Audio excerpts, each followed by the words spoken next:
WASP-76b. En astronomía, a veces la mejor manera de empezar un viaje es exagerar. Ir directo al extremo. WASP-76b es eso. Un planeta que lleva las condiciones hasta un punto que hace unas décadas habríamos considerado imposible. Está a unos cientos de años luz, en la constelación de Piscis. Gira alrededor de una estrella parecida al Sol, pero a una distancia ridícula, unas 12 veces más cerca de su estrella de lo que Mercurio está del Sol. Eso significa un año de apenas 1,8 días terrestres. En menos de 2 días, completa una vuelta entera. Tan cerca de su estrella, el planeta terminó bloqueado por marea. Siempre muestra la misma cara al astro, como la Luna a la Tierra. Tiene un hemisferio condenado a un día eterno y otro atrapado en una noche perpetua. No hay amaneceres ni atardeceres para un hipotético observador en la superficie. Solo un lado incandescente y otro sumido en un crepúsculo permanente. WASP-76b es un Júpiter ultracaliente. Un gigante gaseoso, de tamaño inflado por el calor. Más grande que Júpiter, aunque con masa similar. La radiación que recibe lo hincha, lo hace menos denso, casi como si la estrella estuviera intentando arrancarle la atmósfera a tirones. En la cara diurna, las temperaturas rondan los 2400 grados Celsius. Es más caliente que muchas estrellas enanas rojas. A esas temperaturas, las moléculas complejas no sobreviven. Se rompen. Los metales se vaporizan. El hierro, que en la Tierra asociamos a puentes, vigas y herramientas, allí se convierte en gas y forma parte de la atmósfera, como el vapor de agua sobre un océano. La descripción famosa de este planeta habla de lluvia de hierro. La idea es sencilla, aunque extrema. En el lado diurno, el hierro se encuentra en forma de vapor. Los vientos y la rotación del planeta empujan esa atmósfera supercaliente hacia el terminador, la zona que separa el día de la noche. Al cruzar a la cara nocturna, la temperatura baja más de 1000 grados, suficiente para que el hierro condense, forme nubes de diminutas gotas metálicas y finalmente caiga como lluvia fundida. Nada de lloviznas suaves. Los modelos sugieren vientos de hasta 18.000 km por hora entre un hemisferio y otro. Más de 10 veces la velocidad de un avión comercial. La atmósfera entera funciona como una cinta transportadora supersónica que lleva gas metalizado desde un lado al otro. Lo enfría, lo condensa y lo deja caer. ¿Exageración poética? La física detrás es bastante sobria. Sabemos que el hierro está presente en la atmósfera de WASP-76b porque lo hemos visto, de manera indirecta, con espectrógrafos de alta precisión montados en telescopios como el Very Large Telescope, en Chile. Cuando el planeta pasa por delante de su estrella, parte de la luz estelar atraviesa su atmósfera. Cada elemento químico deja una firma, un conjunto de líneas en el espectro. Esas líneas de hierro aparecen desplazadas, ensanchadas, distribuidas de manera desigual. No solo eso, varían según la parte del planeta que está delante en cada momento del tránsito. En los datos se ve algo llamativo. El hierro no aparece distribuido de forma homogénea. Hay diferencias entre el borde de la mañana y el borde de la tarde del planeta. La interpretación más lógica es que parte del hierro condensa y desaparece de la fase gas en el lado nocturno. Eso deja una huella sutil, pero medible, en la forma en que absorbe luz. Eso no significa que tengamos una cámara grabando gotas de metal cayendo sobre un mar de gas. Lo que tenemos son curvas de luz y espectros complicados. A partir de ellos, los modelos de circulación atmosférica reconstruyen el posible clima. Algunos trabajos recientes incluso discuten hasta qué punto la lluvia de hierro es tan abundante como se pensó al principio. Lo importante aquí no es la espectacularidad de la imagen, sino lo que revela. Estamos empezando a distinguir diferencias químicas entre un lado y otro de un planeta que no vemos directamente. En los últimos años, WASP-76b se ha convertido en un laboratorio de exoclimatología, un lugar donde se ensayan técnicas para mapear temperaturas, vientos y composición en 3 dimensiones. Se han detectado no solo hierro, sino otros metales pesados y posibles óxidos exóticos. También se ha medido cómo cambia la temperatura entre el punto más iluminado y las zonas que ya se acercan a la noche. Con esos datos, los modelos numéricos se ajustan, se corrigen y vuelven a comparar con nuevas observaciones. Y cuando parecía que ya habíamos etiquetado a este planeta como simplemente un infierno metálico, llegó algo aún más peculiar: la posible detección de una gloria. En la Tierra, una gloria es un fenómeno óptico parecido a un arco de luz circular que se ve a veces desde aviones, cuando el Sol, el observador y las nubes están alineados de forma muy precisa. Se produce por la difracción e interferencia de la luz en gotas casi esféricas. Es frágil, difícil de observar y depende de una geometría casi perfecta. En WASP-76b, telescopios espaciales como CHEOPS y TESS han observado una asimetría extraña en el brillo de uno de los terminadores. Durante varios tránsitos, esa región parecía reflejar más luz de la esperada. La explicación propuesta es que podría tratarse de una gloria exoplanetaria. Si se confirma, sería la primera vez que se detecta este fenómeno fuera del sistema solar. Para que exista una gloria, las nubes del planeta deben estar compuestas por gotas muy uniformes, esféricas y estables. Eso implica una estructura atmosférica sorprendentemente organizada en medio del caos de vientos y temperaturas extremas. Nos dice que, incluso en un mundo donde posiblemente llueve hierro, pueden formarse configuraciones delicadas de luz y materia.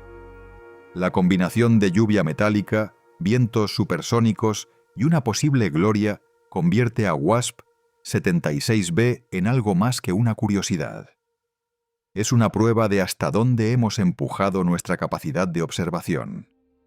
Desde la Tierra, con instrumentos distribuidos en varios continentes y satélites en órbita, somos capaces de inferir no solo qué elementos hay en la atmósfera, sino cómo se mueven, cómo se condensan y cómo reflejan la luz de su estrella. Este planeta también nos recuerda otra cosa. Las categorías que usamos, como Júpiter caliente, son etiquetas cómodas. En realidad, cada mundo es un caso particular. Las condiciones de WASP-76b no tienen equivalente en nuestro sistema. No hay un Júpiter con lluvia de hierro que podamos estudiar de cerca. Por eso este tipo de exoplanetas son tan valiosos.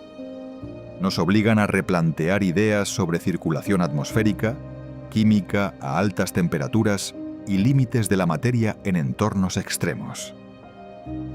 Si en un mundo como este el metal se transforma en vapor, nube y lluvia, cabe preguntarse qué puede ocurrir cuando el elemento dominante no es el hierro, sino el carbono.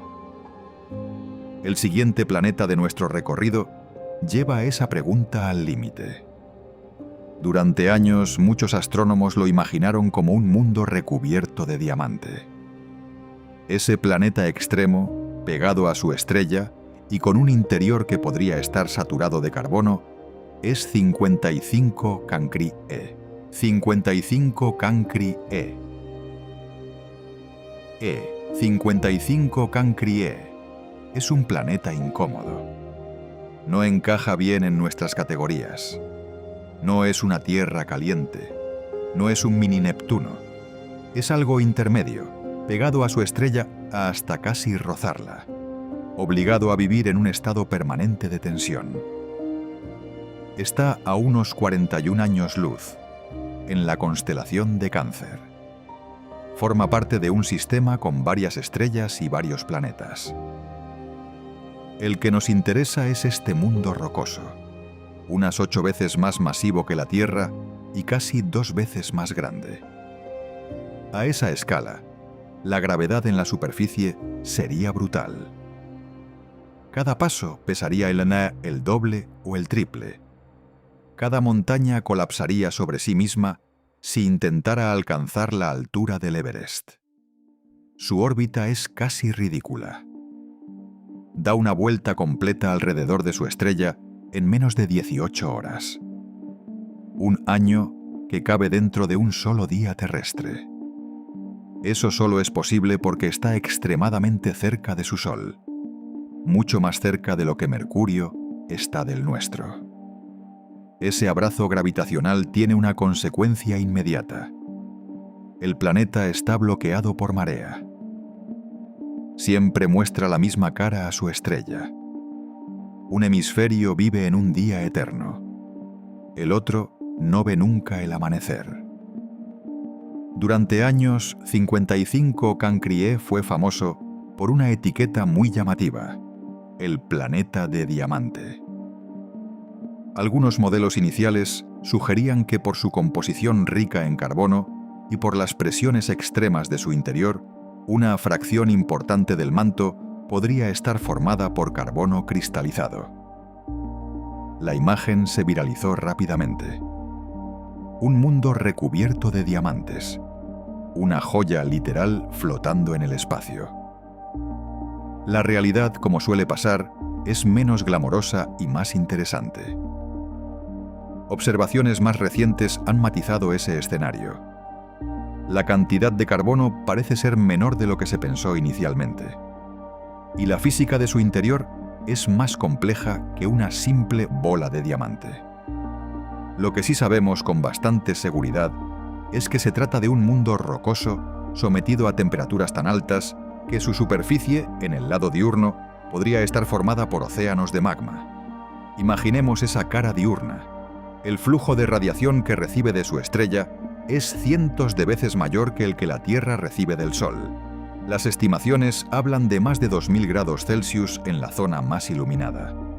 A esa temperatura, la roca se funde. Parte de la corteza se convierte en un mar incandescente, donde los silicatos se comportan como un líquido viscoso y brillante. La línea que separa superficie y atmósfera se vuelve borrosa. Durante mucho tiempo hubo otra duda importante. ¿Tiene atmósfera o no? Un mundo tan tostado, tan cerca de su estrella, debería perder sus gases con rapidez. El viento estelar y la radiación ultravioleta tienden a barrer cualquier envoltura volátil. Algunos modelos sugerían que 55 Cancri E podía ser casi un núcleo desnudo, envuelto solo en vapor de roca. Aquí es donde entra en juego una pieza clave de la nueva astronomía: el telescopio espacial James Webb. Analizando cómo cambia la luz de la estrella, cuando el planeta pasa por delante y por detrás, varios equipos han encontrado indicios sólidos de una atmósfera. No una atmósfera amable, como la nuestra, sino una mezcla densa de dióxido de carbono, monóxido de carbono y otros gases pesados. Una envoltura caliente, espesa y opaca que atrapa aún más calor. Eso convierte a 55 Cancri E en un hito. Es uno de los primeros planetas rocosos fuera del sistema solar en los que tenemos evidencia clara de una atmósfera. En la Tierra, la atmósfera nos da presión, protección y estabilidad térmica. En 55 Cancri E, la atmósfera probablemente hace lo contrario desde nuestra perspectiva. Aumenta la temperatura, sujeta el calor como una manta extrema y alimenta un ciclo brutal entre roca líquida, vapor y condensación. La imagen que se perfila es la de un planeta con un lado diurno cubierto de magma, del que se evaporan silicatos y otros compuestos. Estos vapores forman una atmósfera cargada de elementos pesados. Parte de ese gas fluye hacia el lado nocturno. Allí, al bajar la temperatura, algunos componentes podrían condensarse y caer de nuevo a la superficie, quizás como lluvia de roca fundida que se solidifica al enfriarse. No es un ciclo del agua, es un ciclo de piedra. Además, la presencia de una atmósfera significativa abre otra línea de estudio: los gradientes de temperatura entre el día y la noche. Si el planeta tuviera solo una fina envoltura de vapor, la diferencia térmica entre hemisferios sería gigantesca. Con una atmósfera más gruesa, el calor se distribuye mejor. Las observaciones del brillo infrarrojo del planeta sugieren que el lado nocturno es más caliente de lo que sería si estuviera desnudo. Eso encaja con la idea de una circulación eficiente de gases, que arrastran energía desde la cara iluminada hasta la oscura. La presión en la superficie también debe de ser extrema. Con una gravedad mucho mayor que la terrestre y una atmósfera espesa, las capas inferiores soportan cargas que aplastarían cualquier estructura conocida. No hay posibilidad de nubes como las nuestras, formadas por gotas de agua suspendidas. Si existen nubes, serán de silicatos, óxidos metálicos o compuestos exóticos, flotando sobre un mar de lava. ¿Puede existir vida en un lugar así? Tal como la entendemos, no. Las temperaturas destruyen cualquier molécula orgánica compleja. La radiación es intensa. La superficie es líquida, pero no de agua sino de roca. 55 Cancri E no entra en la categoría de mundo habitable. Sin embargo, su importancia no depende de esa etiqueta. Su valor está en que nos enseña hasta dónde puede estirarse la idea de planeta rocoso y cómo se comporta la materia cuando la sometemos a condiciones extremas. La atmósfera de 55 Cancri E también nos da una pista estratégica. Si podemos detectar, caracterizar y medir gases en un mundo tan caliente y hostil, también podremos hacerlo en planetas un poco más fríos. Los mismos métodos que hoy aplicamos a este infierno de roca pueden, en el futuro, aplicarse a mundos templados con agua líquida. Cada espectro que obtenemos aquí es un ensayo general para la búsqueda de signos de habitabilidad en otros lugares. Hay otro aspecto silencioso pero clave: la estabilidad. Un planeta tan cerca de su estrella debería estar sometido a intensas mareas gravitacionales. Es probable que su interior se mantenga agitado, con un vulcanismo continuo que renueva la superficie y alimenta la atmósfera con gases procedentes del manto. En cierto sentido, 55 Cancri E es un planeta que no se enfría. Vive en un estado de juventud geológica perpetua, forzado por la cercanía de su Sol. Si pisáramos allí, no veríamos un paisaje de cristales brillantes, sino un horizonte plano de lava, una atmósfera densa y rojiza, un resplandor constante. No habría noche, no habría cielo estrellado, solo el disco abrasador de la estrella inmóvil en lo alto. Kepler 452b.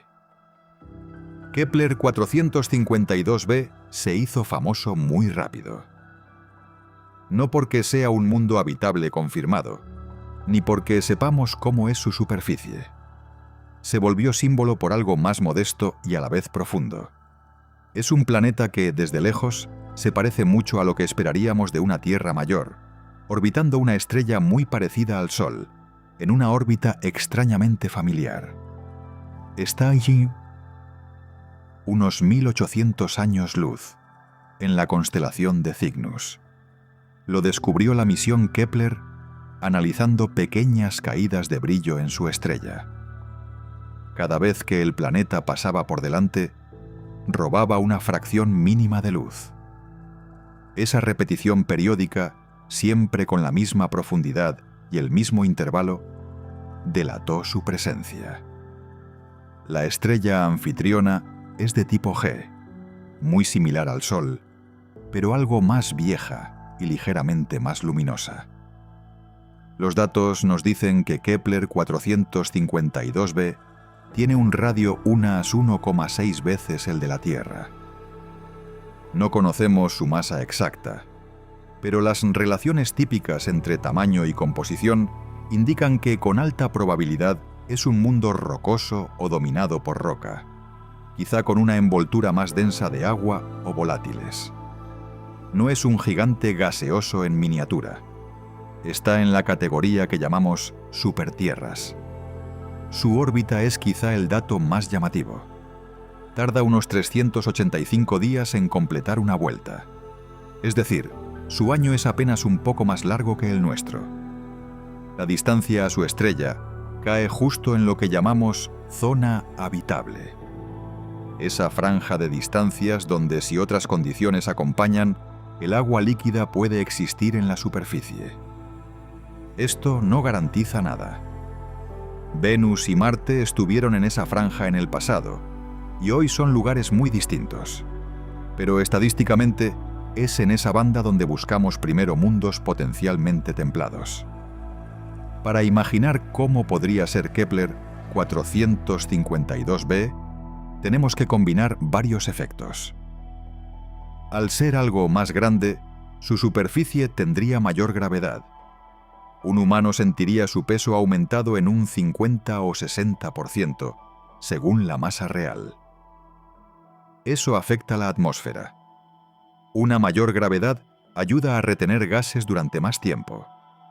Es posible que el planeta tenga una atmósfera más espesa que la terrestre, siempre que no haya sido barrida por procesos extremos. La estrella, por su parte, complica el cuadro. Las estimaciones apuntan a que es unos 1.500 millones de años más vieja que el Sol. A lo largo del tiempo, las estrellas de tipo solar incrementan su brillo. Una estrella algo más anciana que la nuestra emite más energía. Eso significa que, aunque Kepler 452b orbite en una zona habitable geométrica, podría estar recibiendo más radiación de la que la Tierra recibía cuando la vida se consolidaba aquí. Ese detalle abre un abanico de posibilidades. Un escenario es que el planeta haya pasado por un proceso similar al de la Tierra, con océanos y ciclos de carbono, pero que ahora esté entrando en una fase tipo Venus. Más luz implica más evaporación. Más vapor de agua en la atmósfera refuerza el efecto invernadero. La temperatura sube. Se evapora aún más agua. En un momento, el océano puede convertirse en una atmósfera de vapor denso y caliente. Con el tiempo, la radiación ultravioleta rompe las moléculas de agua y el hidrógeno escapa al espacio. El resultado final, después de cientos de millones de años, puede ser un mundo seco, con una atmósfera espesa de dióxido de carbono y una superficie recalentada. Otro escenario, más optimista, es que mecanismos como la tectónica de placas y un ciclo de carbono muy activo hayan estabilizado el clima. En ese caso, Kepler 452b podría haber mantenido agua líquida durante miles de millones de años. Más tiempo que la Tierra. Si la vida surgió allí, habría tenido una ventana evolutiva más larga. En un contexto así, podríamos estar mirando no solo a un primo de la Tierra, sino a una versión más adulta de lo que un planeta habitable puede llegar a ser. El problema es que, por ahora, no podemos distinguir entre estas opciones. No tenemos espectros que revelen su atmósfera. No hemos medido aún su masa con precisión. Lo que sí tenemos es un ejemplo concreto de lo que buscamos cuando pensamos en otras tierras. una estrella de tipo solar, una órbita de un año, un radio moderadamente mayor, una posición razonable en la zona habitable. Kepler 452b nos obliga a hablar de escalas de tiempo. La Tierra tiene unos 4.500 millones de años. La vida microscópica surgió muy temprano, pero la vida compleja tardó mucho más. Hace solo unos cientos de millones de años que existen bosques, insectos, vertebrados terrestres. Hace apenas unos cientos de miles de años que existe nuestra especie. En términos cósmicos es un pestañeo. Si Kepler 452b ha disfrutado de condiciones templadas durante un periodo más largo, la pregunta no es solo si puede ser habitable. La pregunta es ¿cuánto tiempo lleva siéndolo? ¿Cuántos ciclos geológicos, climáticos y biológicos podrían haberse desarrollado allí? No tenemos datos para responder, pero la propia posibilidad cambia la forma en que pensamos el problema. No buscamos solo planetas como la Tierra ahora. También buscamos planetas que sean como la Tierra fue o como podría ser dentro de 1.000 millones de años. En este punto aparece otra limitación física dura. La distancia. 1.800 años luz es un abismo. Incluso si mañana confirmáramos que Kepler 452b tiene océanos, continentes y una atmósfera rica en oxígeno, no sería un destino. Sería un dato. Con la tecnología actual, ni las sondas más rápidas alcanzarían ese mundo en tiempos que tengan sentido para nosotros. El límite no es la imaginación, es la velocidad de la luz. Esa imposibilidad de visita directa tiene una consecuencia curiosa. Nos obliga a ser más rigurosos con lo que inferimos a partir de pequeñas señales. Una caída de brillo de menos de 1%. Una ligera variación en el tiempo de tránsito. Un espectro débil y ruidoso. Con eso construimos imágenes de mundos completos. Sabemos que es frágil, pero también sabemos que es el único camino disponible. Kepler 452b funciona entonces como un espejo a distancia. Nos devuelve preguntas sobre nuestro propio planeta. ¿Cuánto tiempo permanecerá la Tierra en condiciones estables para la vida compleja? ¿Qué pasará cuando el Sol se haga más brillante? ¿Hasta qué punto la geología y la biología pueden amortiguar ese cambio? Lo que imaginamos para ese otro mundo es, en parte, un ensayo mental sobre nuestro futuro lejano. En el contexto de este viaje por planetas extremos, Kepler 452b es casi un descanso. Venimos de infiernos de gas, vidrio y magma. Aquí, al menos en principio, podríamos dibujar océanos, nubes de agua, continentes de roca sólida. Pero esa familiaridad aparente no debe engañarnos.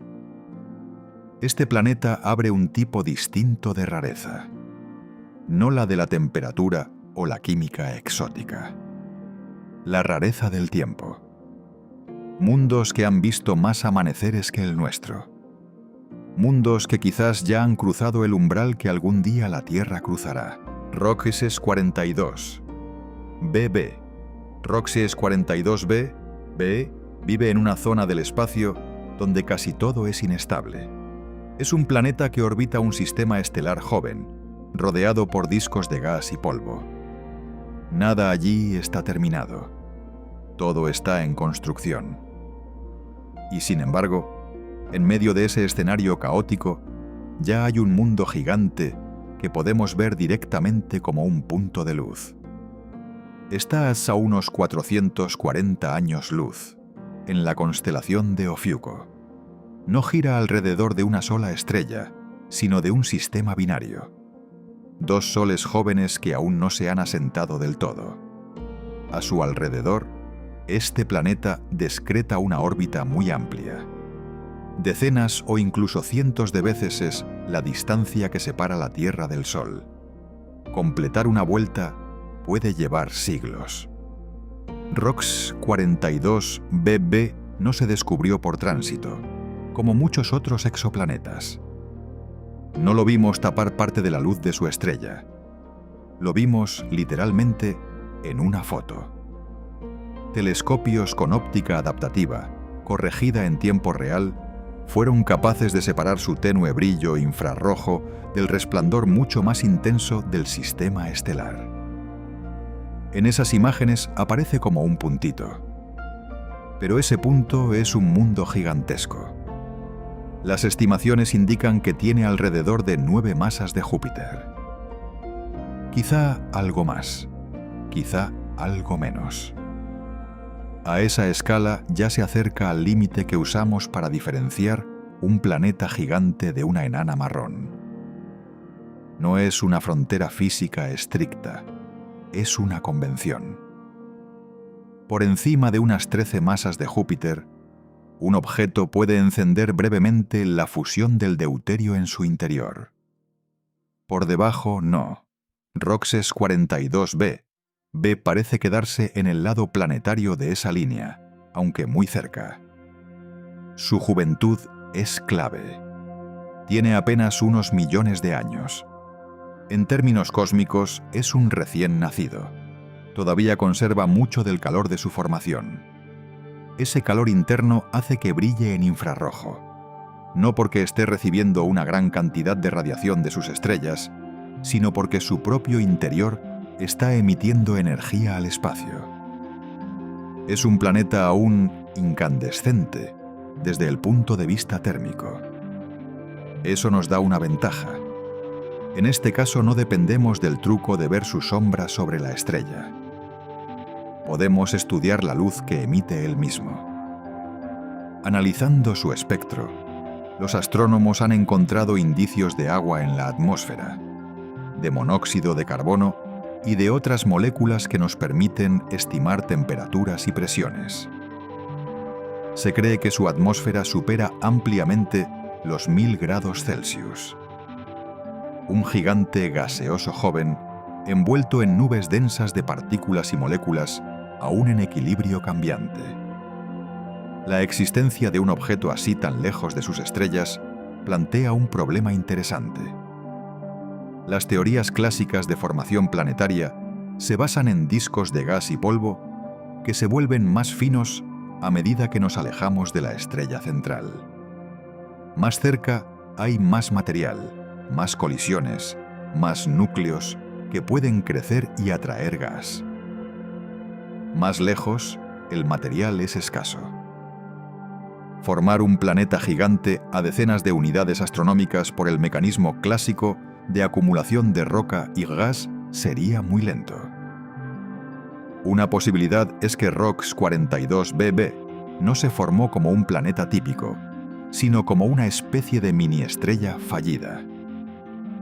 Un fragmento del propio disco colapsó por inestabilidad gravitacional, se separó y se convirtió en un objeto independiente, ligado al sistema por la gravedad, pero con una historia distinta a la de un Júpiter normal. En ese escenario, lo que llamamos planetas y enanas marrones se mezclan en un continuo. No hay 2 familias separadas, sino una gama de objetos formados por procesos que en algunos casos se superponen. Otra posibilidad es que el planeta se formó más cerca y fue expulsado hacia una órbita lejana tras un encuentro gravitacional con otro gigante. Intercambios de energía y momento angular que lanzan a un planeta hacia afuera y quizás expulsan a otro hacia el espacio interestelar. Simulaciones numéricas muestran que este tipo de danza caótica es posible en sistemas jóvenes. ROXES 42b podría ser el superviviente de una vieja pelea entre colosos. En cualquiera de los 2 escenarios, la conclusión es similar. Los sistemas planetarios jóvenes son violentos. La imagen de planetas que crecen en su sitio de manera ordenada es demasiado simple. Hay colisiones, expulsiones, migraciones rápidas. Algunos mundos caen contra sus estrellas. Otros son expulsados al espacio profundo. Otros quedan en órbitas amplias y excéntricas, como desterrados que siguen ligados a su hogar original por una cuerda gravitacional muy larga. Desde el punto de vista observacional, Roxes 42b es un tesoro. Los exoplanetas a los que podemos ver directamente son pocos. La mayoría de los miles que conocemos se detectan por métodos indirectos. Tener un gigante joven, masivo y luminoso que se recorta en el infrarrojo contra el fondo del cielo permite probar y ajustar técnicas de imagen directa. Permite ensayar coronógrafos, óptica adaptativa, algoritmos de sustracción de brillo estelar. Cada mejora en ese campo nos acerca al sueño de ver, algún día, puntos aún más débiles, planetas más pequeños, incluso mundos rocosos. Además, estudiar su atmósfera nos ayuda a entender cómo cambian estos gigantes con el tiempo. Un Júpiter como el nuestro ya se ha enfriado mucho. Emite algo de calor interno, pero a una tasa relativamente baja. Un joven Roxus 42b, en cambio, es un horno. Su atmósfera está dominada por procesos que en Júpiter solo intuimos a partir de modelos. Nubes de polvo, química fuera del equilibrio, fuertes diferencias de temperatura entre capas. Imaginemos por un momento que pudiéramos acercarnos. No veríamos una superficie sólida. Veríamos una esfera de gas atravesada por bandas, vórtices y tormentas. Su brillo sería más intenso en el infrarrojo que en la luz visible. Alrededor, las dos estrellas del sistema iluminarían el cielo de forma cambiante. En la lejanía, fragmentos del disco protoplanetario, rocas, hielos, restos de otros núcleos planetarios en formación. El papel de Rox 42b en este viaje es mostrar el extremo superior de la escala planetaria en sistemas jóvenes. ¿Hasta dónde puede crecer un planeta antes de empezar a parecerse a una estrella fallida? Y cómo ese límite no es solo una cuestión de masa, sino también de origen. ¿Qué procesos lo formaron? ¿Dónde? ¿En qué entorno? Kelt 9b. Kelt 9b es lo más parecido que hemos encontrado a una estrella en forma de planeta. No brilla por fusión nuclear, pero su atmósfera vive a temperaturas que hasta hace poco solo asociábamos a las capas externas de algunas estrellas pequeñas. Es un gigante gaseoso que ha llevado la idea de planeta caliente hasta el límite. Su estrella, Kelt 9, está ahí a unos 670 años luz en la constelación del Cisne. Es mucho más caliente que el Sol. Su superficie supera los 10.000 grados. Es una estrella en la frontera entre los tipos A y B, masiva, luminosa, bañando su entorno en radiación ultravioleta extrema. A su alrededor, Kelt 9b orbita tan cerca que recorre una vuelta completa en unas 36 horas. La distancia a la estrella es de apenas una centésima parte de la separación entre la Tierra y el Sol. Con esa proximidad, el bloqueo por marea es inevitable. El planeta siempre muestra la misma cara a su estrella. Un hemisferio vive en un día perpetuo que nunca termina.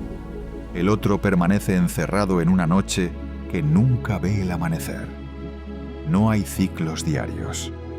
Solo un bombardeo constante de fotones en un lado y una oscuridad más tenue, pero igualmente caliente, en el otro. En la cara diurna, las temperaturas se acercan a los 4.600 Kelvin, más de 4.300 grados Celsius. Eso es comparable a la superficie de una estrella de tipo K. A esa temperatura, las moléculas no sobreviven. El hidrógeno molecular se rompe en átomos. El agua, el monóxido de carbono, cualquier compuesto complejo se disocia. La atmósfera se convierte en un gas de átomos e iones, como la atmósfera externa de una estrella. En exoplanetas más templados, elementos como el hierro o el titanio suelen estar atrapados en óxidos o en granos de polvo. En Kelte 9b número. Aquí se han detectado directamente átomos de hierro y titanio en estado gaseoso, incluso en forma ionizada. El calor es tan intenso que los metales se vaporizan y se mezclan con el hidrógeno y el helio de la atmósfera. Observaciones de alta resolución han revelado también calcio ionizado y líneas de hidrógeno muy extendidas, que actúan como termómetros naturales de esa envoltura extrema. El resultado es una atmósfera que ya no se parece a la de un planeta típico. Se parece más al borde difuso de una estrella. Esa atmósfera, además, está al límite de su estabilidad. El borde externo de Kelt 9b se acerca mucho a lo que llamamos el lóbulo de Roche, la región a partir de la cual la gravedad de la estrella empieza a arrancar gas de forma eficiente. Las observaciones en la línea H y alfa del hidrógeno muestran una envoltura hinchada, extendida, que casi duplica el radio del planeta. Es una atmósfera que se está escapando, goteando hidrógeno hacia el espacio, y en parte hacia la propia estrella. Las estimaciones de la tasa de pérdida son brutales a escala humana.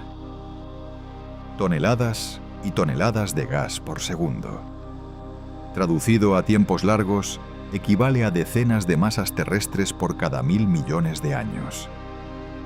No va a desaparecer mañana, pero a lo largo de la vida de la estrella podría perder una fracción importante de su envoltura gaseosa.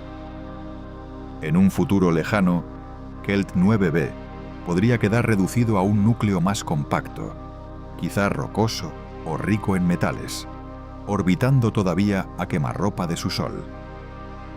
Hay otro proceso clave que ocurre en este mundo. El hidrógeno molecular no solo se rompe en el lado diurno. Esa disociación y su inverso, la recombinación, participan en el transporte de calor. En la cara iluminada, los fotones rompen H2 en dos átomos. Esa ruptura absorbe energía.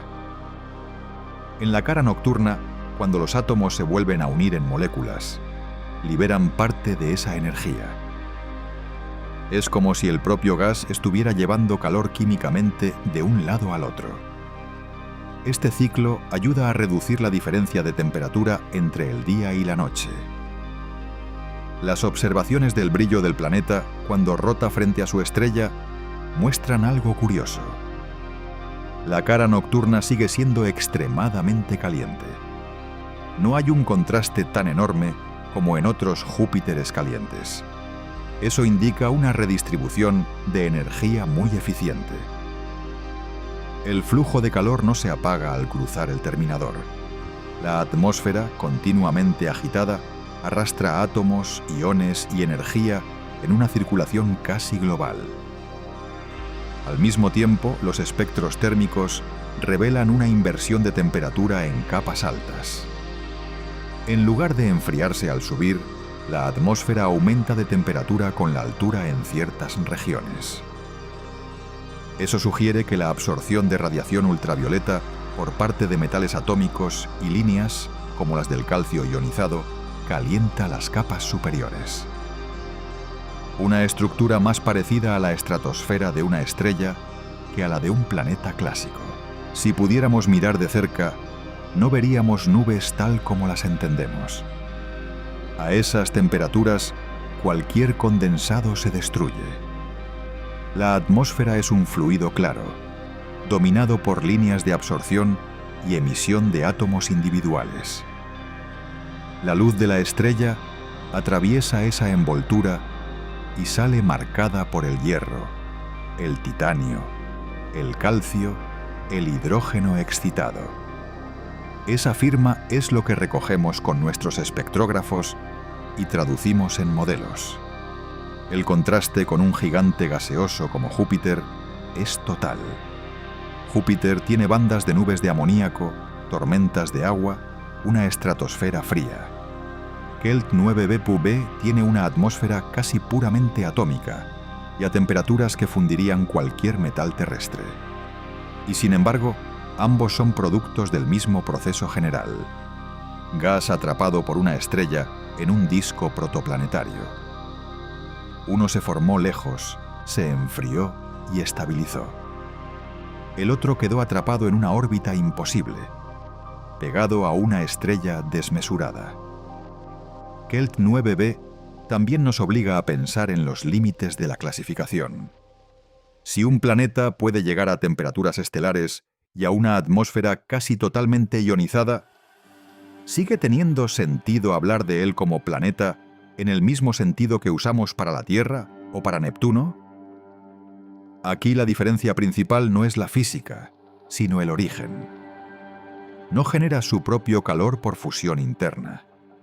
Es un objeto pasivo, calentado desde fuera. Pero ese matiz conceptual se vuelve difuso cuando el aspecto se parece tanto al de una estrella. A pesar de estar pegado a una estrella tan luminosa, Kelt 9b no parece ser especialmente reflectante. Su albedo geométrico es bajo. Absorbe buena parte de la luz que recibe. La mayor parte del brillo que detectamos proviene de su propia emisión térmica, no de luz reflejada. En la práctica es un mundo abrasado que se comporta más como una brasa que como un espejo. No todos los extremos se expresan en forma de calor.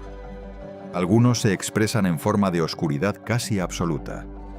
Hay planetas que en lugar de brillar como hornos, parecen tragarse la luz. Mundos que reflejan una fracción minúscula de la radiación que les llega, más negros que el carbón, casi invisibles contra el fondo del espacio. 3.2b. 3.2b es un planeta que casi no existe a simple vista. No porque sea pequeño. Es tan grande como Júpiter. No porque esté lejos de su estrella. Está muy cerca. Lo que lo hace raro es otra cosa. Apenas refleja luz. Es, hasta donde sabemos, el planeta más oscuro descubierto.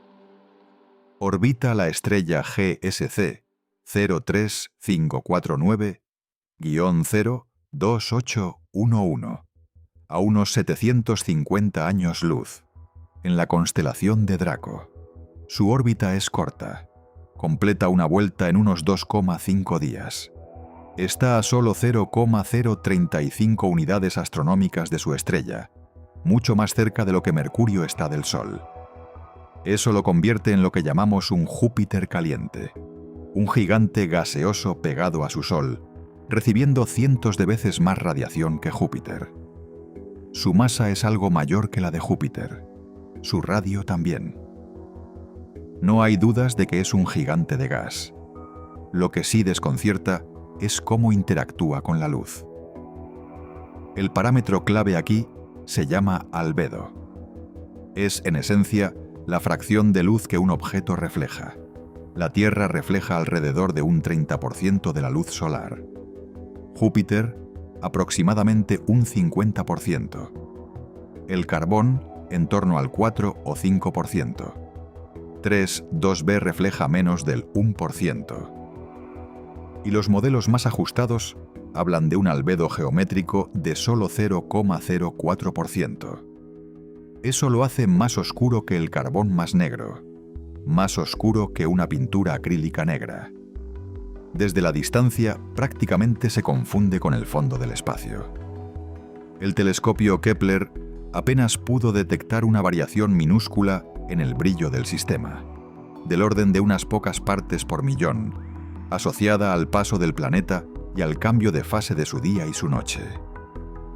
¿Cómo puede un planeta gigante ser tan negro? Una parte de la respuesta está en lo que no tiene. Júpiter y Saturno se ven relativamente brillantes porque sus atmósferas frías permiten la formación de nubes altas de amoníaco y otros hielos. Esas nubes actúan como espejos. Reflejan bien la luz. 3.2b está demasiado caliente para eso. Con temperaturas de alrededor de 1800 Kelvin, esas nubes no pueden existir. En lugar de superficies brillantes, su atmósfera está dominada por gases que absorben la luz visible. El sodio y el potasio, por ejemplo, tienen líneas muy anchas en el espectro visible. Si están presentes en grandes cantidades, comen fotones de muchas longitudes de onda. Podrían añadirse otros absorbentes, como moléculas complejas o partículas de humo fotoquímico. El resultado es un mundo que se traga casi todo lo que recibe.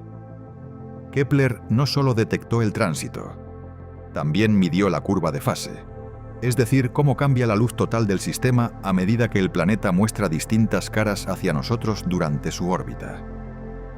En un planeta brillante, esa curva tiene una amplitud clara. Vemos más luz cuando la cara diurna está orientada hacia nosotros y menos cuando vemos principalmente la nocturna. En 3.2b, esa variación es minúscula. El planeta contribuye con un cambio de apenas unas pocas partes por millón en el flujo total. Eso obliga a modelos en los que el brillo visible se debe sobre todo a emisión térmica, no a luz reflejada. A pesar de ser tan oscuro, 3.2b no es completamente negro. Su temperatura hace que emita radiación térmica, como una brasa débil. Ese brillo es más intenso en el infrarrojo, pero una pequeña fracción cae en el rango visible. Si pudiéramos acercarnos lo suficiente, veríamos una esfera que parece carbón incandescente. Muy tenue, rojiza, recortada contra el resplandor de su estrella. La mayoría de modelos coinciden en que el planeta está bloqueado por marea. Igual que otros Júpiteres calientes, siempre muestra la misma cara a su estrella. El hemisferio diurno está permanentemente expuesto al bombardeo de fotones. El nocturno se mantiene caliente gracias a vientos que redistribuyen parte de esa energía. Los datos de Kepler y de observaciones en infrarrojo sugieren que la diferencia de temperatura entre ambas caras es significativa pero no extrema. Eso indica algún grado de recirculación del calor, aunque no tan eficiente como en otros gigantes calientes. 3.2b también es una buena prueba de nuestras teorías sobre atmósferas de exoplanetas. Los modelos que explican su oscuridad usan una capa adicional de opacidad en la parte visible del espectro. Algo en la atmósfera absorbe más luz de la que esperaríamos solo con sodio y potasio. La naturaleza exacta de ese absorbente sigue abierta. Podrían ser partículas finas, productos de reacciones fotoquímicas en la alta atmósfera. Podrían ser moléculas exóticas estables, solo a temperaturas muy altas. Lo interesante es que el planeta nos obliga a introducir estos ingredientes para que los modelos encajen con las observaciones. El contraste con otros Júpiteres calientes es instructivo. Kepler 7b, por ejemplo, tiene un albedo mucho más alto. Sus nubes parecen reflejar gran parte de la luz que recibe, lo que demuestra que no todos los gigantes cercanos son iguales. Algunos son espejos, otros, como 3.2b, son pozos de luz. Esa diversidad sugiere diferencias en composición, formación de nubes, historia de irradiación y quizá en la metalicidad de las estrellas anfitrionas. Desde el punto de vista técnico, detectar un planeta tan oscuro fue un logro de precisión. Medir variaciones de unas pocas partes por millón en el brillo de una estrella implica una estabilidad extrema en el telescopio y un análisis estadístico cuidadoso. La detección de la luz visible de 3.2b, anunciada en 2011, se convirtió en un hito. Mostró que podíamos empezar a estudiar la reflectividad de exoplanetas individuales, no solo sus tamaños y órbitas. También nos recuerda algo sobre el propio concepto de oscuridad en el universo. Nada está completamente a oscuras. Incluso este planeta, más negro que el carbón, emite una tenue luz por su temperatura. Incluso el espacio entre galaxias vibra con fotones del fondo cósmico y de estrellas lejanas. La oscuridad absoluta es una idealización. 32b es, por ahora, nuestro mejor ejemplo de cuán cerca puede llegar un mundo real a esa idea. G. Oumuamua 504. B. G. Halley 504b es un planeta joven. Se nota en todo, en su brillo, en su temperatura y en su extraño color rosado, que no encaja con la paleta habitual de los gigantes gaseosos que conocemos. Está a unos 57 años luz de la Tierra, en la constelación de Virgo, orbitando una estrella de tipo similar al Sol, conocida como Gliese 504 o 59 Virginis. Su estrella es algo más caliente y luminosa que el Sol, pero no es un monstruo azul como la de Kelt 9b. Es una especie de prima, cercana de nuestro astro. Eso hace que este sistema sea especialmente interesante. Un gigante extraño, alrededor de una estrella que se parece bastante a la nuestra. La primera rareza de G. Halley 504b está en cómo lo descubrimos. No fue por tránsito, no fue por velocidad radial, fue por imagen directa. En 2013, usando el telescopio Subaru en Hawái, astrónomos consiguieron separar la tenue luz del planeta del resplandor de su estrella. Allí, en el infrarrojo, apareció un punto claro, a gran distancia del astro central. Un mundo de unas 4 masas de Júpiter, visible por su propio calor interno. Ese punto de luz no era blanco ni amarillento. Los datos indicaban un tono magenta, un rosa oscuro. Algunos comunicados de NASA lo describieron como parecido a una flor de cerezo oscura, un rosa sucio encendido desde dentro. Esa tonalidad es la firma de un planeta que todavía está enfriándose. La energía que emite no viene solo de la luz de su estrella. Viene del calor de su formación, todavía escapando de su interior. La segunda rareza es la distancia a su estrella. G. Oumuamua 504b se encuentra a unas 43,5 unidades astronómicas de su Sol, algo más lejos de lo que Neptuno está del nuestro. Su órbita dura unos 260 años. Es un gigante muy masivo, pero aparcado muy lejos.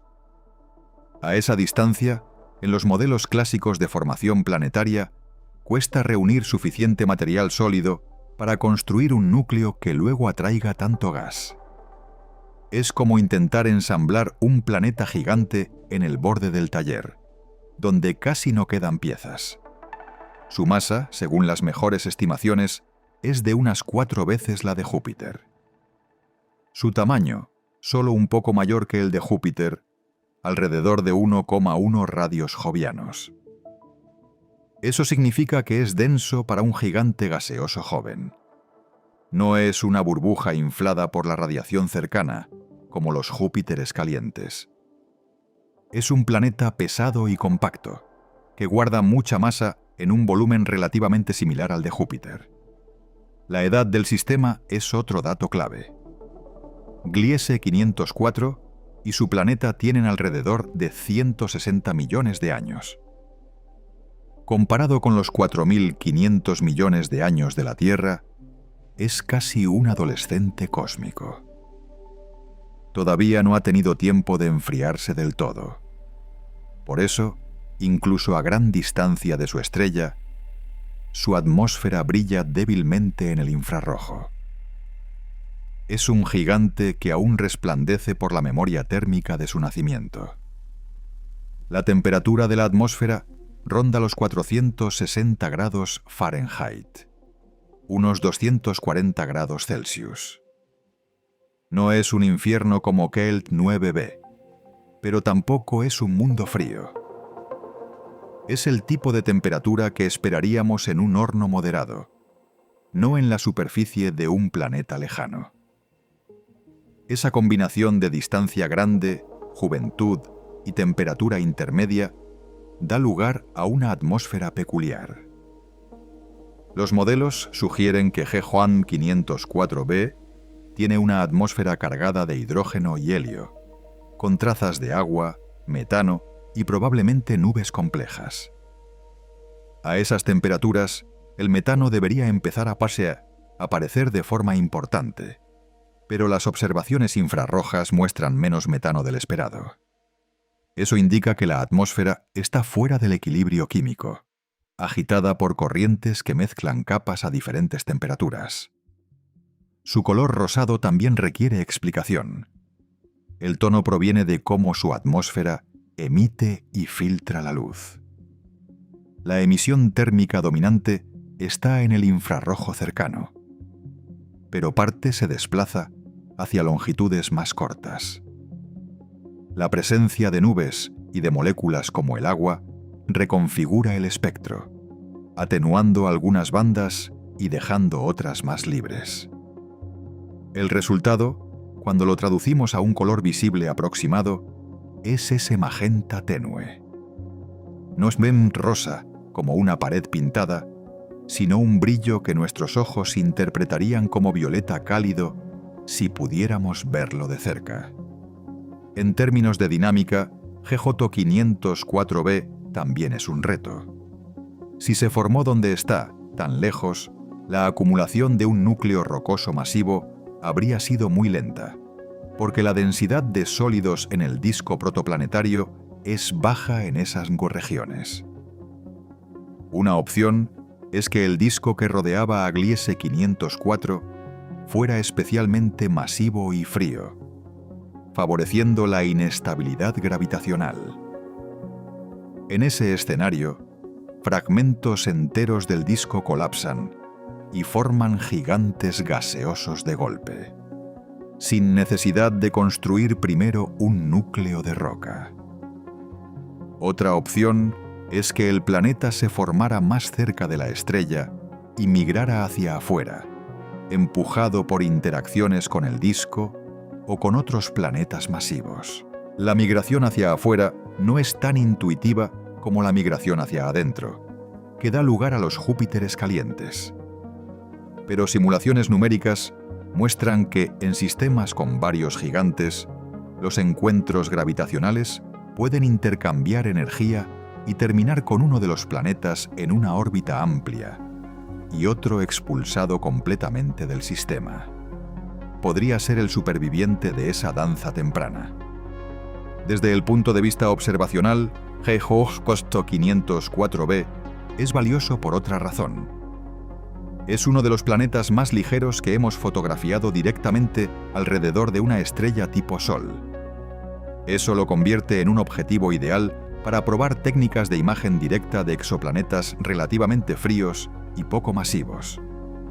Cada observación nueva de este mundo sirve para ajustar coronógrafos, algoritmos de sustracción de brillo estelar y métodos para extraer espectros de puntos de luz extremadamente débiles cerca de estrellas brillantes. Imaginemos lo que significa esto para el futuro. Si ya somos capaces de aislar el brillo de un gigante 4 veces más masivo que Júpiter, a decenas de unidades astronómicas, alrededor de una estrella de tipo solar, estamos dando los primeros pasos para algo mucho más ambicioso. Ver supertierras y, algún día, planetas del tamaño de la Tierra por imagen directa. GJ504b es un peldaño en esa escalera técnica. Además, su juventud nos da una instantánea temprana de cómo puede lucir un gigante recién formado en las afueras de un sistema. Júpiter y Saturno tuvieron que pasar por etapas parecidas, aunque hoy ya no brillen con un tono magenta. Ver un planeta en esa fase nos permite probar modelos de enfriamiento, de contracción gravitacional y de evolución atmosférica. Comparando mundos jóvenes como este con gigantes más viejos, podemos reconstruir, en cierto modo, la biografía térmica de los planetas gigantes.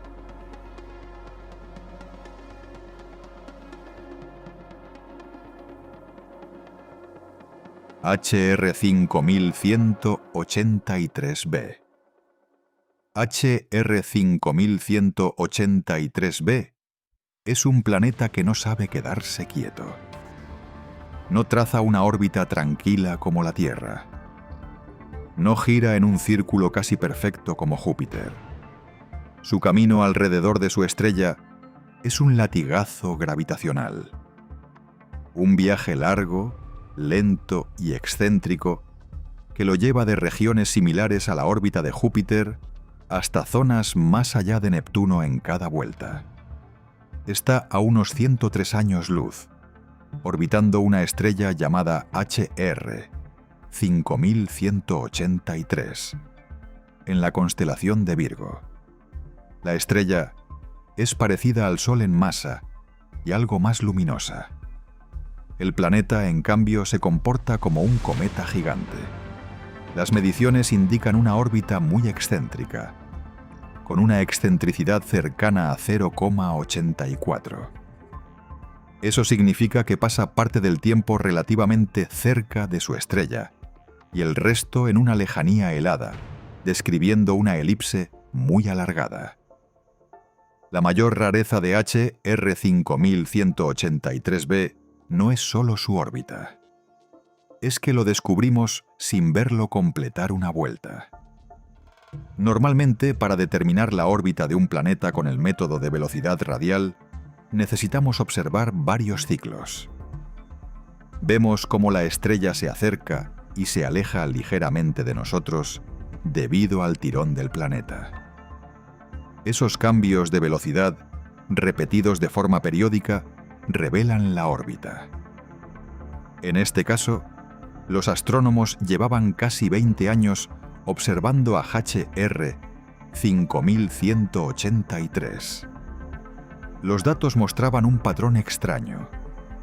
Un largo tramo con cambios moderados, seguido de un gran tirón en la velocidad de la estrella.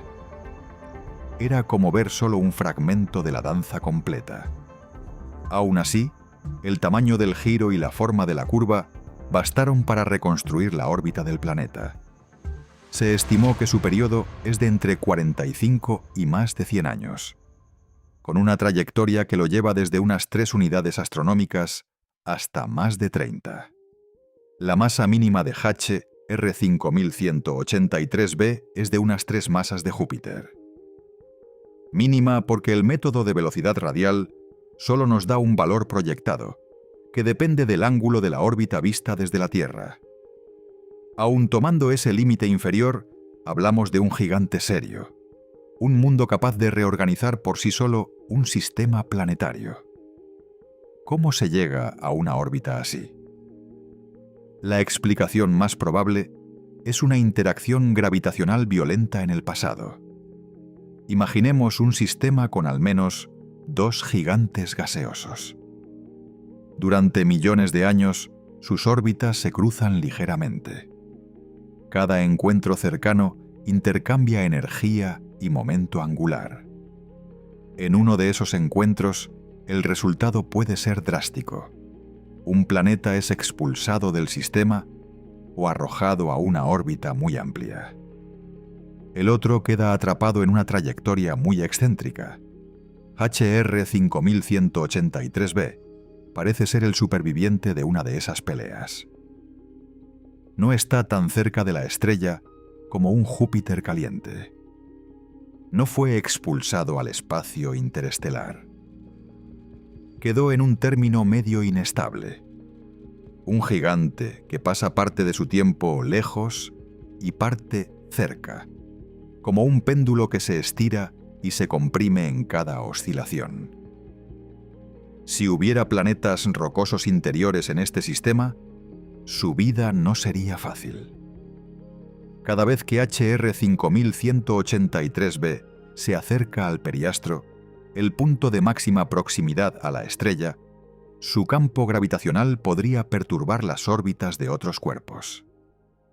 Pequeños cambios acumulados pueden desestabilizar mundos interiores, inclinarlos, alargar sus órbitas o incluso expulsarlos.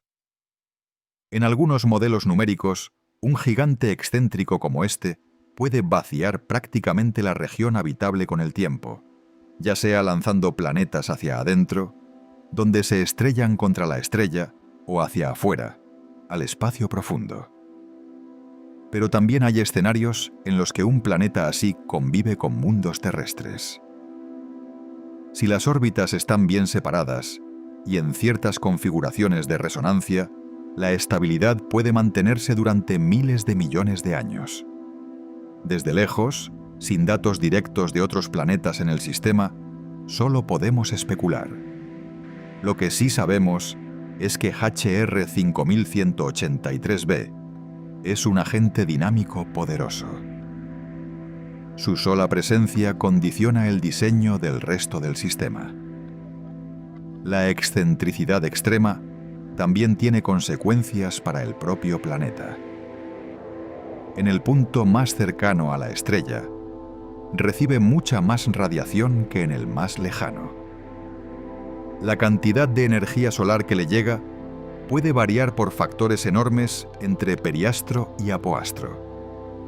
Eso significa que su atmósfera vive sometida a ciclos de calentamiento y enfriamiento a lo largo del año del planeta. No tenemos aún un mapa detallado de su atmósfera. El método con el que lo detectamos no permite ver tránsitos ni obtener espectros directos. Pero podemos imaginar algunos efectos generales. Cerca de la estrella, la atmósfera se calienta, se expande. Puede intensificar vientos y provocar cambios químicos. Los cambios no serían tan rápidos como un clima estacional en la Tierra. Aquí hablamos de ajustes a escala de décadas. Un planeta con estaciones muy largas, marcadas por la distancia a su Sol. Para visualizar su órbita, vale la pena compararla con algo familiar. Si pusiéramos la estrella HR 5183 en el lugar del Sol, el periastro del planeta estaría en una zona comparable a la órbita de Júpiter o un poco más adentro. El apoastro se extendería más allá de la órbita de Neptuno. En una vuelta, HR 5183b recorre prácticamente todo el sistema, cruzando regiones que, en nuestro caso, están ocupadas por cinturones de asteroides, gigantes gaseosos y mundos helados. Desde un punto de vista más amplio, este planeta es una prueba observacional de algo que los modelos de formación ya sugerían. Los sistemas planetarios pueden ser mucho más caóticos que el nuestro. La disposición casi circular de las órbitas en el sistema solar es una suerte relativa. No es una norma universal. Hay sistemas donde los gigantes gaseosos se pelean, se expulsan y dejan a los supervivientes en órbitas deformadas. Ese tipo de órbita también complica la detección de posibles compañeros. Un planeta con una trayectoria tan alargada puede enmascarar o contaminar las señales de otros cuerpos menos masivos. Hace falta seguir midiendo durante décadas para separar correctamente cada contribución. HR 5183 es un ejemplo de ciencia lenta. Observaciones tomadas a lo largo de 20 años, combinadas desde distintos observatorios, permiten reconstruir la historia de un solo planeta. No hay atajo. Hay paciencia acumulada. En nuestro viaje, HR 5183b representa el extremo de la dinámica orbital. Hasta ahora hemos jugado con temperatura, color, oscuridad, composición. Aquí el protagonista es el movimiento. Un mundo que se lanza hacia su estrella y luego se aleja, en un ciclo que dura más que muchas carreras humanas. Un planeta que por su sola existencia nos recuerda que la arquitectura de los sistemas planetarios puede ser radicalmente distinta a la nuestra. PMSE RB 1620-26b es, sobre todo, una fecha, no una coordenada en el espacio, sino en el tiempo. Cuando pensamos en planetas, solemos imaginarlos como escenarios, lugares donde podrían existir océanos, montañas, atmósferas. Este, en cambio, primero nos obliga a mirar el reloj cósmico. Es un mundo que ya sí existía cuando el universo era joven y la Vía Láctea apenas estaba empezando a organizarse. Estaba a unos 12.400 años luz, en la constelación de Escorpio, dentro del cúmulo globular M4. Un cúmulo globular es una esfera compacta de cientos de miles de estrellas muy viejas, atadas por la gravedad desde casi el principio de la galaxia. La edad estimada de M4 ronda los 12.700 millones de años. Nuestro Sol, en comparación, tiene 4.600 millones. La Tierra, aún menos. PSRB 1620-26b se formó cuando ni el Sol ni la Tierra existían todavía.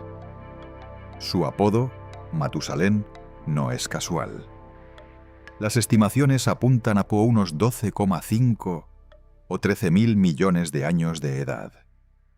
Casi toda la historia del universo conocida está condensada en un solo mundo. Es un gigante gaseoso, con una masa de unas 2 o 3 veces la de Júpiter, orbitando a unas 23 unidades astronómicas de su centro de masas, una distancia comparable a la órbita de Urano alrededor del Sol.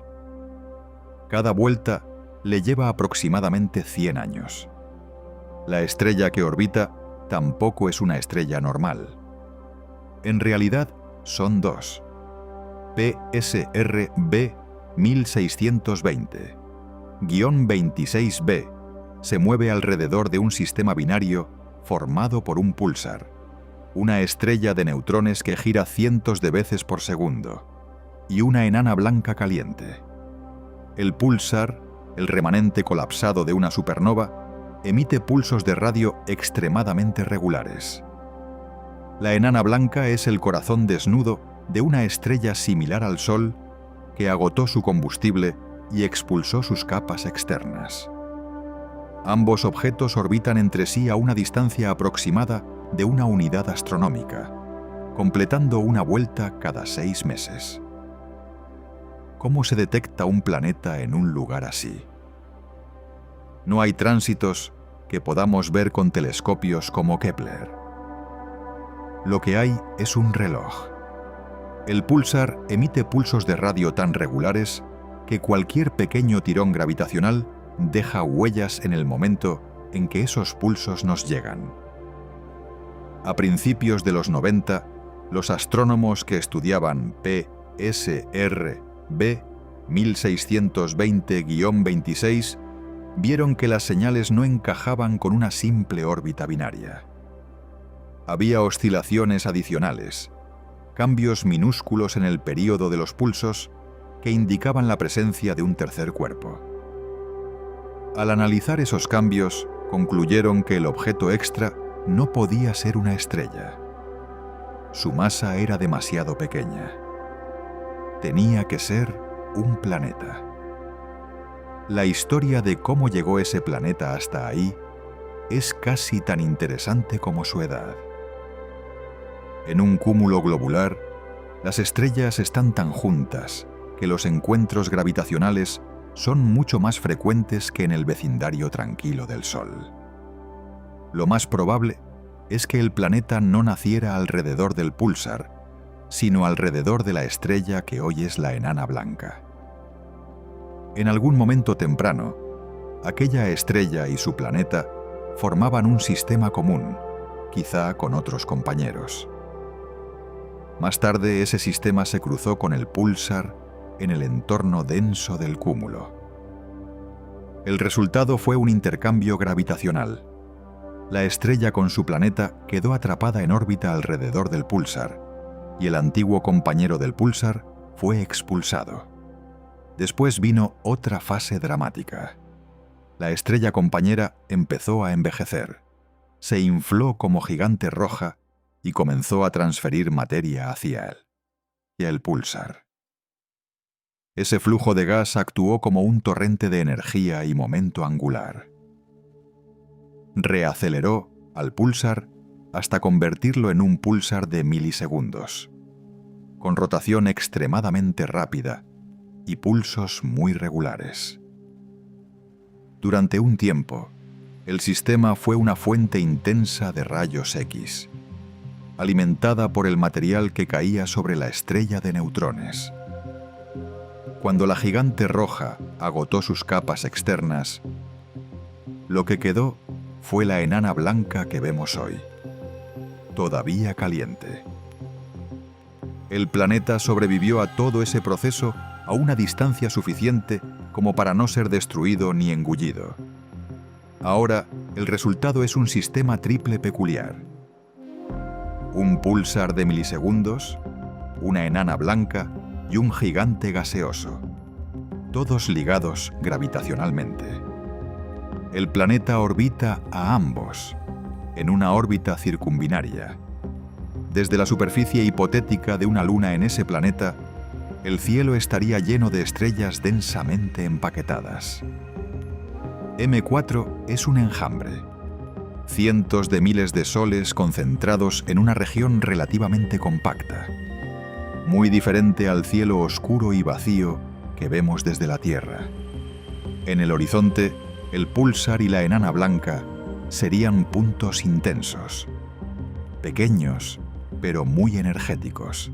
La mera existencia de Matusalén nos obliga a revisar la cronología de la formación planetaria. Durante años, se pensó que los cúmulos globulares, pobres en elementos pesados como hierro, carbono u oxígeno, no eran buenos lugares para formar planetas. Esos elementos son los ladrillos de la roca y de los núcleos sólidos. Sin ellos, cuesta imaginar discos protoplanetarios capaces de generar mundos. Sin embargo, aquí tenemos un planeta en un cúmulo globular muy viejo. Eso sugiere que la formación de planetas puede empezar antes de lo que creíamos, incluso en ambientes pobres en metales, o que los procesos de captura en cúmulos densos pueden ensamblar sistemas inesperados. También abre una pregunta inevitable. ¿Podría haber existido vida, en algún momento, en un mundo así o en sus hipotéticas lunas? No hay pruebas, y el entorno actual no es amigable. La radiación del púlsar es intensa. Los cambios de entorno debieron ser violentos. Pero si pensamos en escalas de tiempo, Matusalén ha tenido miles de millones de años para experimentar condiciones distintas. Tal vez antes de la fase de supernova. Tal vez antes de que su estrella original colapsara. El planeta podría haber pasado por etapas muy distintas a la configuración que vemos hoy. Desde el punto de vista técnico, este mundo es un triunfo del método. No lo hemos visto. No tenemos una imagen. Todo lo que sabemos viene de cómo altera la regularidad de un reloj natural, el púlsar. Es otro recordatorio de una idea que se repite en todo el documental. La mayor parte de lo que sabemos de estos planetas procede de pequeñas anomalías en la luz o en el tiempo.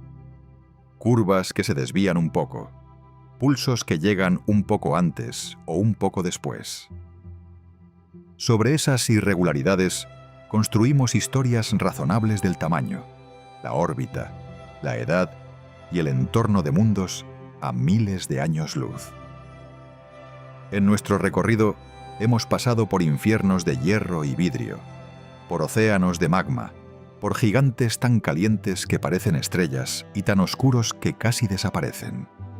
Hemos visto planetas recién nacidos, rosados y brillantes, y gigantes que viajan en órbitas de latigazo. Terminamos en Matusalén, un planeta que, más que un escenario, es un testigo. Ha sobrevivido al nacimiento y muerte de estrellas. Ha cruzado un cúmulo denso durante miles de millones de años. Ha visto pasar buena parte de la historia del cosmos. Ese es quizá el mensaje más profundo que deja este mundo. La diversidad de planetas no es solo una lista de rarezas. Es una forma de medir hasta dónde llega la resistencia de la materia bajo condiciones extremas. ¿Qué estructuras puede adoptar un disco de gas bajo distintas historias de radiación, gravedad y tiempo? Y, por extensión, ¿qué tan especial o común puede ser un planeta como el nuestro? Cuando miramos a Matusalén, no vemos una promesa de viaje. Nunca iremos allí. Lo que vemos es una prueba silenciosa de que los planetas han estado formándose casi desde el inicio, en entornos muy distintos al nuestro. Si un gigante gaseoso pudo nacer y sobrevivir en el núcleo de un cúmulo globular, orbitando una pareja de cadáveres estelares, entonces el universo ha tenido miles de millones de oportunidades para repetir y superar lo que ocurrió aquí. Entre lluvias de hierro, mares de lava, vientos de vidrio, gigantes rosados y ancianos que han visto casi toda la historia del cosmos, nuestra propia Tierra es solo un punto más en esa estadística. Un mundo templado, mediano, alrededor de una estrella mediana, en un brazo cualquiera de una galaxia espiral. Nada de eso le quita importancia. Al contrario, saber cuán raro puede ser el universo y, aún así, encontrarnos en un lugar donde el cielo es habitable para nuestra mirada, hace que este pequeño planeta parezca, si cabe, aún más extraordinario.